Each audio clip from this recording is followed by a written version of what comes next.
ಇರಲ್ಲ ಏನೋ, ಅಥವಾ ನಿಮ್ಮ ಮಗಳಿಗೋ ಯಾರಿಗೋ ಮದುವೆ ಮಾಡಬೇಕು, ಏನೋ ವಿಳಂಬ, ಗಂಡು ಸಿಗ್ತಾ ಇರಲ್ಲ ಅಥವಾ ಹೆಣ್ಣು ಸಿಗ್ತಾ ಇರಲ್ಲ, ಅಥವಾ ಯಾವುದೋ ಒಂದು ಆರೋಗ್ಯ ಸಮಸ್ಯೆ, ಎಷ್ಟೇ ಔಷಧಿ ತಗೋತಾ ಇದ್ದೀರಾ, ಏನೇ ಮಾಡ್ತಾ ಇರ್ತಿದ್ದೀರಾ, ಏನೋ ವಾಸಿ ಆಗ್ತಾ ಇರಲ್ಲ, ಈ ರೀತಿ ಯಾವುದೇ ಸಮಸ್ಯೆಗಳಾಗಿರಬಹುದು. ಅದನ್ನೆಲ್ಲ ಸುಖ ಪ್ರಾಪ್ತಿ ದುಃಖ ನಿವೃತ್ತಿಗಾಗಿ 5 ಯಜ್ಞಗಳನ್ನು ನಾವು ಮಾಡಬೇಕು. ಸುಖ ಪ್ರಾಪ್ತಿ ದುಃಖ ನಿವೃತ್ತಿಗಾಗಿ ಅತ್ಯಂತ ಸುಲಭ, 5 ಪೈಸಾನು ಖರ್ಚಾಗಲ್ಲ ಈ ಯಜ್ಞ ಮಾಡೋಕ್ಕೆ, ಸಮಯನೂ ವೇಸ್ಟ್ ಆಗಲ್ಲ, ಜೊತೆಗೆ ಇದು ಋಣ. ಈಗ ನೀವು ಯಾರ ಹತ್ರನೋ ಸಾಲ ಇಸ್ಕೊಂಡಿದ್ದೀರಾ, ನೀವು ಸಾಲವೇ ಕೊಡಲ್ಲ, ಅವ್ರು ಬಿಟ್ಬಿಡ್ತಾರ, ಅಯ್ಯೋ ಹೋಗ್ಲಿ ಬಿಡು ಕೊಡದೇವರು ಪರವಾಗಿಲ್ಲ, ಸುಮ್ಮನಾಗ್ತಾರ. 20 ಸರಿ ಫೋನ್ ಮಾಡ್ತಾರೆ, ಮನೆ ಹತ್ರ ಬರ್ತಾರೆ, ಬಾಯಿಗೆ ಬಂದಾಗ ಬೈತಾರೆ, ಯಾವುದಕ್ಕೂ ಬರಲಿಲ್ಲ ಅಂದರೆ ಪೊಲೀಸ್ ಸ್ಟೇಷನ್ಗೆ ಹಾಕ್ತಾರೆ, ಕೋರ್ಟ್ಗೆ ಹಾಕ್ತಾರೆ, ಹೌದೋ ಅಲ್ವಾ? ಅದೇ ರೀತಿ ನಮ್ಮದು 5 ಸಾಲವನ್ನು ಹೊತ್ಕೊಂಡು ನಾವು ಹುಟ್ಟಿದ್ದೀವಿ ಮನುಷ್ಯರಾಗಿ. ನಮಗೆ ಸಾಲ ಇದೆ ಅನ್ನೋದೇ ಗೊತ್ತಿಲ್ಲ, ನಿಮಗೆ ಗೊತ್ತಿಲ್ಲ ಸಾಲ ಇದೆ ಅನ್ನೋದು. ನೀವು ಬರ್ತಿದ್ದೀರಾ, ಕೊಟ್ಟವನು ಮರೆಯಲ್ವಲ್ಲ, ಕೊಟ್ಟವನು ಬಿಡಿಸ್ತಾನಲ್ಲ. ಹಂಗಾಗಿ ನಮಗಿರೋ ಸಾಲವನ್ನು ತೀರಿಸ್ಬೇಕು. ಅದಕ್ಕೆ ಪಂಚಮಹಾಯಜ್ಞ ಅಂತ ಕರಿತೀವಿ, ಅಥವಾ 5 ಋಣಗಳು ಹೋಗ್ತೀವಿ. ಇದನ್ನು ಪ್ರತಿನಿತ್ಯ ಮಾಡಬೇಕು, ಒಂದು ದಿವಸ ಮಾಡಿ ಒಂದು ದಿವಸ ಬಿಡೋದಲ್ಲ. ಪಂಚ ಋಣಗಳು ಯಾವುದಪ್ಪ ಅಂದರೆ, ಅಥವಾ ಪಂಚಯಜ್ಞ. ಮೊದಲನೇದು ಬ್ರಹ್ಮಯಜ್ಞ ಅಂತ, ಬ್ರಹ್ಮಯಜ್ಞ ಅಥವಾ ಋಷಿಯಜ್ಞ, ಎರಡರಲ್ಲೇ 2 ಕರಿಬೋದು. ಬ್ರಹ್ಮಯಜ್ಞ ಋಷಿಯಜ್ಞ ಅಂದರೆ ಯಾವುದಾದ್ರು ಆಧ್ಯಾತ್ಮಿಕ ಗ್ರಂಥವನ್ನು ದಿನ ಒಂದು 1/4 ಗಂಟೆಯೋ ಅರ್ಧ ಗಂಟೆಯೋ ಓದೋವಂಥದ್ದು. 2-3 ಗಂಟೆ ಓದೋ ಅವಶ್ಯಕತೆ ಇಲ್ಲ. ನಾನು ಪ್ರತಿನಿತ್ಯ 3 ಇಂದ 4 ಗಂಟೆ ಓದ್ತೀನಿ, ಆಯಿತಾ? ಯಾಕಂತ ನೀವು ನಿಮಗಿರೋ ಸಮಯಕ್ಕೆ ತಕ್ಕಂಗೆ, ನನಗಿದೇ ಕೆಲಸ, ಇದೇ ಪ್ರೊಫೆಷನ್ನು, ಇದೇ ಪ್ಯಾಷನ್ನು, ಇದೇ ಬದುಕು, ಇದೇ ಜೀವನ, ನಮ್ಮ ಮನೇಲಿ 20,000 ಪುಸ್ತಕಗಳಿದೆ, ಆಯಿತಾ? ನಾನು ಓದ್ತೀನಿ 3-4 ಗಂಟೆ. ಹಾಗಂತ ನೀವು 3-4 ಗಂಟೆ ಓದಬೇಕು ಅನ್ನೋದಿಲ್ಲ. ಅಟ್ಲೀಸ್ಟ್ 10 ನಿಮಿಷ ರಾತ್ರಿ ಮಲಗೋಕ್ಕೆ ಮುಂಚೆ ದಿನ 1 ಶ್ಲೋಕ ಓದ್ತೀನಿ. ಸೊ ಆ ರೀತಿ ಗ್ರಂಥಗಳನ್ನ, ಭಗವದ್ಗೀತೆನೋ ರಾಮಾಯಣನೋ ಭಾಗವತನೋ ಯಾವುದೋ ಒಂದು ಗ್ರಂಥವನ್ನು ಪ್ರತಿನಿತ್ಯ ಒಂದು 10 ರಿಂದ 15 ನಿಮಿಷ ಓದೋ ಅಂಥದ್ದು, ಅದು ಬ್ರಹ್ಮಯಜ್ಞ, ಆಯಿತಾ? ನಮ್ಮ ಋಷಿಮುನಿಗಳಿಗೆ ನಾವು ತೀರಿಸಬೇಕಾದಂಥ ಒಂದು ಸಾಲ. ಖುಷಿ ಆಗತ್ತೆ ಅವ್ರಿಗೆ, ನಾವು ಕೊಟ್ಟಂಥ ಜ್ಞಾನವನ್ನು ನಮ್ಮ ಮುಂದಿನ ಪೀಳಿಗೆ ಬೆಳೆಸ್ಕೊಂಡು ಹೋಗ್ತಾ ಇದ್ದಾರಪ್ಪ. ಇವಾಗ ನಿಮ್ಮ ತಂದೆ ತಾಯಿನೋ ಏನೋ ಆಸ್ತಿ ಮಾಡಿಟ್ಟಿರ್ತಾರೆ ನಿಮಗೋಸ್ಕರ, ಆಸ್ತಿ ನೀವು ಕಳೆದು ಬಿಟ್ರೆ ಅವ್ರಿಗೆ ಬೇಜಾರಾಗುತ್ತೋ ಇಲ್ವಾ? ಆಸ್ತಿನ ನೀವು ಚೆನ್ನಾಗಿ ಕಾಪಾಡಿದ್ರೆ ಅಥವಾ ಅದನ್ನ ಇಂಪ್ರೂವ್ ಮಾಡಿದ್ರೆ ಅವ್ರಿಗೆ ಖುಷಿ ಆಗುತ್ತೆ, ಹೌದಾನೆ? ಹಾಗಾಗಿ ನಮ್ಮ ಋಷಿ ಮುನಿಗಳು ಜ್ಞಾನ ಭಂಡಾರವನ್ನು ನಮಗೆ ಕೊಟ್ಟಿದ್ದಾರೆ.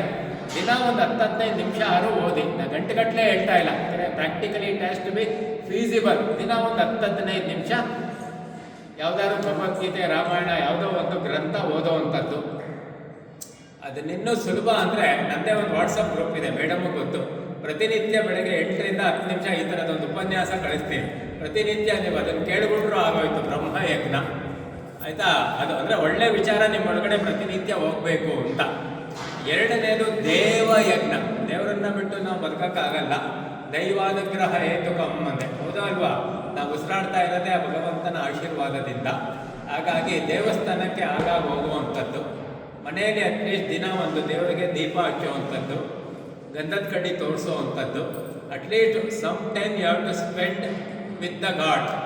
ಗಂಟೆಗಟ್ಟಲೆ ಬೇಡ, ಒಂದು 5 ನಿಮಿಷ ಮಾಡುವಂಥದ್ದು ದೇವರಿಗೆ. ಅಥವಾ ನಿಮ್ಗಾದಾಗ ವಾರಕ್ಕೆ 1 ದಿವಸವೋ 2 ದಿವಸ ದೇವಸ್ಥಾನಕ್ಕೆ ಹೋಗುವಂಥದ್ದು. ಇದನ್ನು ದೇವಯಜ್ಞ ಅಂತ ಕರಿತೀವಿ. ಅದಕ್ಕಿಂತ ಹೆಚ್ಚಾಗಿ ದೇವರೇ ಮೆಚ್ಚುವಂಥ ಕೆಲಸ ಮಾಡುವಂಥದ್ದು ದೇವಯಜ್ಞ. ಏನೇ ಕೆಲಸ ಮಾಡ್ಬೇಕಾದ್ರೆ ನಾವು ಯೋಚನೆ ಮಾಡಬೇಕು, ಈ ಕೆಲಸ ದೇವರು ಮೆಚ್ಚುತ್ತಾನ, ನಮಗೆ ಗೊತ್ತಾಗುತ್ತೆ, ಯಾರು ಹೇಳೋದು ಬೇಡ. ದೇವರು ಮೆಚ್ಚೋ ಕೆಲಸವನ್ನು ಮಾಡುವಂಥದ್ದು ದೇವಯಜ್ಞ. ದೇವ್ರಿಗೆ ಪೂಜೆ ಪುನಸ್ಕಾರ ಮಾಡುವಂಥದ್ದು, ಅದು ದೇವಯಜ್ಞ. 3ನೇದು ಪಿತೃಯಜ್ಞ. ನಾವಿವತ್ತು ಹುಟ್ಟಿದ್ದೀವಿ ಅಂದರೆ ನಮ್ಮ ತಂದೆ ತಾಯಿಯಿಂದಲೇ ನಾವು ಬಂದಿರೋದು, ಹೌದಾ ಅಲ್ವಾ? ನಮ್ಮ ತಂದೆ ತಾಯಿ ಇಲ್ಲ ಅಂದರೆ ನಾವೇ ಇಲ್ಲ. ಹಾಗಾಗಿ ಯಾರಿಂದ ನಾವು ಬಂದಿದ್ದೀವೋ ಅವ್ರಿಗೆ ತುಂಬ ಪ್ರಾಮುಖ್ಯತೆಯನ್ನು ಕೊಡಬೇಕು. ನಾವು ತಂದೆ ತಾಯಿಗೆ ಅತ್ಯಂತ ಮರ್ಯಾದೆಯನ್ನು ಕೊಡಬೇಕು, ಅತ್ಯಂತ ಚೆನ್ನಾಗಿ ನೋಡ್ಕೋಬೇಕು. ಅವ್ರಿಗೊಂಚೂರು ವಯಸ್ಸಾಗ್ತಾ ಇದ್ದಂಗೆ, ಅವರು ಕಾಯಿಲೆ ಬರ್ತಾ ಇದ್ದಂಗೆ ಏನು ಮಾಡ್ತೀವಿ, ಅವ್ರನ್ನ ತಾತ್ಸಾರವಾಗಿ ಕಾಣ್ತೀವಿ. ಅವರು ನಿನ್ನೆಲ್ಲೋ ತೊಗೊಂಡೋಗಿ ಬಿಟ್ಬಿಡ್ತೀವಿ, ಅವರನ್ನು ನೋಡೇ ಕೊಳ್ಳಲ್ಲ. ಈ ಕಾಲದಲ್ಲಿ ತುಂಬ ಜನ ವಯಸ್ಸಾಗಿರೋ ತಂದೆ ತಾಯಿಗಳು ಮಕ್ಕಳ ಹತ್ರ ಕೇಳೋಕ್ಕೆ ಇಷ್ಟಪಡಲ್ಲ, ಬಾಯ್ಬಿಟ್ಟು ಅವರು. ಅವ್ರಿಗೇನೋ ಒಂದು ಈಗೋ ಅರ್ಟಾಗತ್ತೆ. ಅವ್ರು ನಮ್ಮನ್ನು ಸಾಕಿ ಮಾಡಿ ಬೆಳೆಸಿರ್ತಾರೆ, ನಮ್ಮನ್ನೇ ಅವರು ಹಾಕ್ಕೊಡು ಇದ್ಕೊಡು ಅಂತ ಕೇಳಬೇಕು ಅಂದರೆ ಹೆಂಗೆ ಸಾಧ್ಯ ಆಗತ್ತೆ? ಕೇಳೋಕ್ಕಾಗಲ್ಲ ಅವ್ರ ಕೈಲಿ. ಹಾಗಾಗಿ ಅವರ ಅವಶ್ಯಕತೆಯನ್ನು ಅರ್ಥ ಮಾಡಿಕೊಂಡು ನಾವೇ ಅವ್ರಿಗೆ ಏನು ಬೇಕೋ ಅದನ್ನು ಒದಗಿಸುವಂಥದ್ದು. ತಂದೆ ತಾಯಿ ಆಶೀರ್ವಾದ ಇಲ್ಲ ಅಂದರೆ ಮನುಷ್ಯನಿಗೆ ಮುಂದಿನ ಜನ್ಮ ನಾಯಿ ಜನ್ಮ. ಸುಮ್ಮನೆ ಬಾಯಲ್ಲಿ ಹೇಳಕ್ಕೆ ಅಂತ ಹೇಳ್ತಾ ಇಲ್ಲ, ಪ್ರಾಣಿ ಜನ್ಮ ಸಿಗತ್ತೆ. ನಮ್ಮ ತಂದೆ ತಾಯಿ ನಮ್ಮ ಬಗ್ಗೆ ನೊಂದ್ಕೋಬಾರ್ದು. ಎಂಥ ಮಗ ಹುಟ್ಟಿದ್ದಾನೆ, ನಮಗೆ ಎಂಥ ಮಗಳು ಹುಟ್ಟಿದ್ದಾಳೆ ಅಂತ ಅವ್ರಿಗೆ ಖುಷಿ ಆಗಬೇಕು. ಆ ರೀತಿ ನಾವು ಬದುಕಬೇಕು. ನಮ್ಮ ಮಕ್ಕಳಿಗೂ ಅದನ್ನು ಕಲಿಸ್ಬೇಕು. ಅವ್ರಿಗೆ ತಂದೆ ತಾಯಿಗೆ ನಮಸ್ಕಾರ ಮಾಡುವಂಥದ್ದು. ನಾನಂತೂ ಆ ರೀತಿ ಬದುಕಿದ್ದೀನಿ, ತುಂಬಾ ಬದುಕಿದ್ದೀನಿ, ಎಕ್ಸ್ಟ್ರಾರ್ಡನರಿಯಾಗಿ ಬದುಕಿದ್ದೀನಿ. ನಮ್ಮ ತಾಯಿಗೆ 8 ಜನ ಮಕ್ಕಳಾದರೂ ನಮ್ಮ ತಾಯಿ ನನ್ನ ಜೊತೆನೇ ಇದ್ದಿದ್ದು ಅವ್ರು ಸಾಯೋ ತನಕ. ಅವ್ರು ಸತ್ತಾಗ 90 ವರ್ಷ. ಎವಳ ವರ್ಷ ಆಚೆ ಪಾಟಿ ಪೋಯಿ ಒಂದು 3 ವರ್ಷ ಆಯಿತು.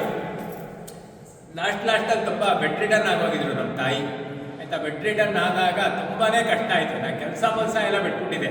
ನನ್ನ ಮಗಳಿಗೆ ಕಾಲೇಜು ಬಿಡಿಸ್ಬಿಟ್ಟೆ. ನಾನು ಓದು ಪಾದು ಎಲ್ಲ ಸೆಕೆಂಡ್ರಿ. ಫಸ್ಟು ತಾಯಿ ಕಡೆ ಗಮನ ಕೊಡೋಣ ನಾವು ಅಂದ್ಬಿಟ್ಟು ನನ್ನ ಮಗಳು ತುಂಬ ಸೇವೆ ಮಾಡಿದ್ರು. ನಾನೇ ಸ್ನಾನ ಎಲ್ಲ ಮಾಡಿಸುವೆ ನಮ್ಮ ತಾಯಿಗೆ. ನಮ್ಮ ತಾಯಿ ಭಾರ ದಪ್ಪ ಇದ್ರು, ನನ್ನ ಮಗಳೊಬ್ಬಳು ಕೈಲಿ ಮಾಡ್ಸೋಕ್ಕಾಗ್ತಾ ಇರಲಿಲ್ಲ. ಹಂಗಾಗಿ ನಮ್ಮ ತಾಯಿಗೆ ಸ್ನಾನ ಮಾಡಿಸೋದು, ಮಟ್ಟೋದು.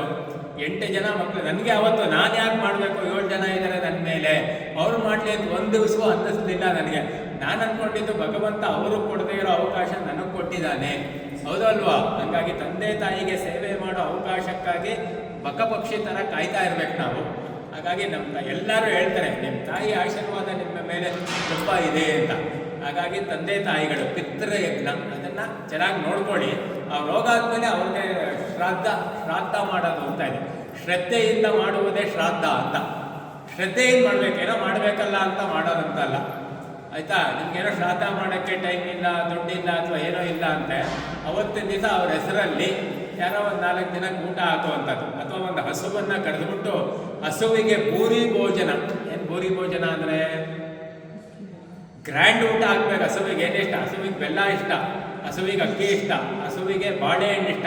ಅದಕ್ಕೇನು ಇಷ್ಟ ಅನ್ನೋ ಅದನ್ನು ಚೆನ್ನಾಗಿ ಸಾಕಪ್ಪ ಅನ್ಬೇಕದು. ಆ ರೀತಿ ಮದುವೆ ಊಟ ಹಸುವಿಗೆ ಮಾಡಿಸ್ತೀವಲ್ಲ, ಅದಕ್ಕಿಂತ ದೊಡ್ಡದು ಯಾವುದೂ ಇಲ್ಲ. ತಂದೆ ತಾಯಿ ಹೆಸರಲ್ಲಿ ಮಾಡುವಂಥದ್ದು. ಎಷ್ಟು ಖರ್ಚಾಗ್ಬೋದು? ಒಂದು 200-250 ರೂಪಾಯಿ ಖರ್ಚಾಗ್ಬೋದು ಹಬ್ಬ ಅಂದರೆ. ಅದು ಒಂದು 100 ರೂಪಾಯಿ ಖರ್ಚಾಗ್ಬೋದ? ಒಂದು ಬಾಳೆಹಣ್ಣು 5 ರೂಪಾಯಿ, ಒಂದು 10 ಬಾಳೆಹಣ್ಣು, ಒಂದು ಅರ್ಧ kg ಅಕ್ಕಿ, ಒಂದು 2 ಅಚ್ಚು ಬೆಲ್ಲ, ಯಾವುದೂ ಕಾಸ್ಟ್ಲಿ ಇಲ್ಲ. ಅದೆಲ್ಲ ಹಾಕ್ಬಿಟ್ರೆ ಒಂದು ಬಾಳೆ ಎಲೆಯಲ್ಲಿಟ್ಟು ಸಂತೋಷವಾಗಿ ಹಸು ತಿನ್ನತ್ತೆ. ಹಸುವಿನ ಒಳಗಡೆ 3 ಕೋಟಿ ದೇವತೆಗಳು ಇದ್ದಾರೆ ಅಂತಾರೆ, ಹೌದು ಅಲ್ವಾ? ಅದು ಪಿತೃಯಜ್ಞ. ಇನ್ನೆರಡೇ ಎರಡಿದೆ. ನೆಕ್ಸ್ಟ್ ಒನ್ನು ಭೂತ ಯಜ್ಞ. ಭೂತ ಅಂದರೆ ದೆವ್ವ ಭೂತ ಅಲ್ಲ. ಭೂತ ಅಂದರೆ ಪ್ರಾಣಿ ಪಕ್ಷಿ. ಈಗ ಹಸುವಿಂದ ಉದಾಹರಣೆ ಕೊಟ್ಟೆ, ಅದೇ ರೀತಿ ಬೀದಿಲಿ ಎಷ್ಟೊಂದು ನಾಯಿಗಳಿರುತ್ತವೆ ಪಾಪ. ಅವು ಕನ್ನ ಸಿಗತ್ತೋ ಇಲ್ವೋ, ಯಾರು ಹಾಕ್ತಾರೋ ಇಲ್ವೋ ಗೊತ್ತಿಲ್ಲ. ಅವುಗಳಿಗೆ ಒಂದು ಬಿಸ್ಕೆಟೋ ಬನ್ನೋ ಏನೋ ಹಾಕೋದು. ಬೇಸಿಗೆ ಕಾಲ ಮೇಲ್ಗಡೆ ಪಕ್ಷಿಗಳಿಗೆ ಏನೋ ನೀರಿಗೆ ಏನೋ ವ್ಯವಸ್ಥೆ ಮಾಡುವಂಥದ್ದು. ಸೊ ಈ ರೀತಿ ಪ್ರಾಣಿಗಳಿಗೆ ಏನಾದ್ರು ಆಹಾರ ಕೊಟ್ಟು ಸಹಾಯ ಮಾಡುವಂಥದ್ದು, ಅದನ್ನು ಭೂತಯಜ್ಞ ಅಂತ ಕರೀತಾರೆ. ಪ್ರಾಣಿಗಳಿಗೆ ಆ ರೀತಿ ಮಾಡಿದಾಗ ನಮಗೆ ನೆಕ್ಸ್ಟ್ ಪ್ರಾಣಿ ಜನ್ಮ ಬರುವುದಿಲ್ಲ. ಸೊ ಕಡೆಯದೇನಪ್ಪ ಅಂದರೆ ಮನುಷ್ಯ ಯಜ್ಞ. ಸೊ ಮನುಷ್ಯನ ಜೊತೆ ಕಿತ್ತಾಡದೆ ಆದಷ್ಟು ಎಲ್ಲೆಲ್ಲಿ ಸಾಧ್ಯ, ಎಲ್ಲೆಲ್ಲಿ ಅವಕಾಶ ಸಿಗುತ್ತೆ, ಬೇರೆ ಮನುಷ್ಯರಿಗೆ ನಮ್ಮ ಕೈಲಾದ ಸಹಾಯ ಮಾಡುವಂಥದ್ದು. ಯಾವುದೋ ಮಗುವಿಗೆ ಓದೋಕ್ಕೆ ಫೀಸ್ ಇರಲ್ಲ, ಆ ಮಗುವಿಗೆ ಫೀಸ್ ಕಟ್ಟುವಂಥದ್ದು. ಯಾರೋ ಮಗಳಿಗೆ ಮದುವೆ ಮಾಡ್ತಾ ಇರ್ತಾರೆ, ಅವ್ರಿಗೇನೋ ತುಂಬ ತೊಂದರೆ ಆಗ್ತಾ ಇರುತ್ತೆ. ಆ ಮಗಳಿಗೆ ಮದುವೆ ಮಾಡೋಕ್ಕೆ ಏನು ಬೇಕೋ ಅದನ್ನು ನಮ್ಮ ಕೈಲಾದಷ್ಟು, ಅಂದರೆ ನಾವು ಸಾಲ ಮಾಡಿ ನಮಗೆ ಇಲ್ಲದೆ ನಾವೇ ಏನೋ ಸಮಸ್ಯೆ ಮಾಡಿಕೊಂಡು ಕೊಡೋ ಅವಶ್ಯಕತೆಯೂ ಇರಲ್ಲ. ನಮಗೇನೋ ಶಕ್ತಿ ಸಾಮರ್ಥ್ಯ ಇರುತ್ತೆ, ನಮ್ಮ ಸಾಮರ್ಥ್ಯಕ್ಕೆ ತಕ್ಕಂಗೆ ನಾವು ಕೊಟ್ಟರು ನಮಗೆ ತೊಂದರೆ ಆಗದೇ ಆಗಬಾರ್ದು. ಆ ರೀತಿ ಏನೋ ನಮ್ಮದು ದೂರದ ರಿಲೇಷನ್ ಯಾರೋ ಇದೇ ರೀತಿ ಮದುವೆ ಮಾಡಿದ್ರು ಅವ್ರ ಮಗಳಿಗೆ. ಬಟ್ ತುಂಬ ಕಷ್ಟ ಇತ್ತು ಅವ್ರಿಗೆ, ಮದುವೆ ಮಾಡುವಂಥ ಅಷ್ಟೊಂದು ಕೆಪಾಸಿಟಿ ಇರಲಿಲ್ಲ. ಬಟ್ ಮಾಡಲೇಬೇಕಾಯಿತು. ನಾನು ನಮ್ಮ ಕೈಲಾದಷ್ಟು ಒಂದು 25,000 ಕೊಟ್ಟೆ, ಒಂದು ಬೆಳ್ಳಿ ಚೊಂಬು ಕೊಟ್ಟೆ. ನಾನು ಒಬ್ಬನೇ ಇಲ್ಲ, ನಮ್ಮ ಮನೇಲಿ ನಮ್ಮ ಅಕ್ಕಂದರು ಅವರು ಇವರು ಅವ್ರು ಕೂತಿದ್ದಾರೆ. ನಮ್ಮ ಅಕ್ಕನ ಮಗಳವರು ಅವರು ಎಲ್ಲ ಸೇರಿ ಮದುವೆ ಗ್ರ್ಯಾಂಡಾಗೇ ಆಗೋಯ್ತು. ಅವರೇ ಮಾಡಬೇಕು ಅಂದರೆ ಮಾಡೋಕ್ಕಾಗ್ತಾ ಇರಲಿಲ್ಲ. ಎಲ್ಲರೂ ಸೇರಿದಾಗ ಮದುವೆ ಚೆನ್ನಾಗಿ ಆಗೋಯ್ತು. ಅಂದರೆ ಆ ಒಂದು ಪುಣ್ಯ ಬರುತ್ತೆ. ಹಾಗಾಗಿ ಏನೋ ನಾನು ಹೇಳ್ದಂಗೆ ಮಾಡಬೇಕು ಅಂತೇನಿಲ್ಲ. In some way we have to be helpful to others. ಇದು ಮನುಷ್ಯ ಯಜ್ಞ. ಯಾರೋ ರೋಡಲ್ಲಿ ನಡ್ಕೊಂಡು ಹೋಗ್ತಾ ಇರ್ತಾರೆ, ಕಾಣ್ತಾ ಇರಲ್ಲ, ಕೋಲ್ ಇಟ್ಕೊಂಡು ಹೋಗ್ತಾ ಇರ್ತಾರೆ. ನಾವು ನಮ್ಮ ಪಾಡಿಗೆ ನಾವು ಓಡ್ಬಿಡ್ತೀವಿ. ಅಟ್ಲೀಸ್ಟ್ ಅವ್ರಿಗೆ ಈ ರೋಡಿಂದ ಅಲ್ಲಿ ದಾಟಿಸ್ತೀವಲ್ಲ, ಅದೇ something help you are doing. ಆ ರೀತಿ ಇದನ್ನು ದುಡ್ಡು ಕಾಸಲ್ಲಿ ಅಳಿಯುವಂಥದ್ದಲ್ಲ. ನಾವು ಮಾಡಿದಂಥ ಸಹಾಯ ಅವ್ರಿಗೆ ಯಾರ ಹತ್ರನೂ 10 ಕೋಟಿ ರೂಪಾಯಿ ಇರುತ್ತೆ, ಅವ್ರಿಗೆ 100 ರೂಪಾಯಿ ಕೊಟ್ಟರೆ ನಾವು ಏನು ಮಾಡೋದನ್ನ ಉಪಯೋಗ ಇಲ್ಲ. 100 ರೂಪಾಯಿಗೆ ಕಷ್ಟಪಡ್ತಾ ಇರೋರಿಗೆ 10 ರೂಪಾಯಿ ಕೊಡ್ತೀವಲ್ಲ, ಅಲ್ಲಿ something it should benefit them, ಅದು ಇಂಪಾರ್ಟೆಂಟ್. ಆ ರೀತಿ ಮನುಷ್ಯ ಯಜ್ಞ ಈ ರೀತಿ ಎಲ್ಲ ಮಾಡಿದ್ರೆ ಇದು ಪಂಚಮಹಾಯಜ್ಞ ಅಂತ. ಇದು ಮಾಡೋದು ತುಂಬ ಸುಲಭ ಇದೆ. ಆದಷ್ಟು ಇದನ್ನು ಮಾಡಿ, ನಿಮಗಿರುವ ಎಷ್ಟೋ ಸಮಸ್ಯೆಗಳು ನೀರಿನಂತೆ ಖಂಡಿತ ಕರಗತ್ತೆ.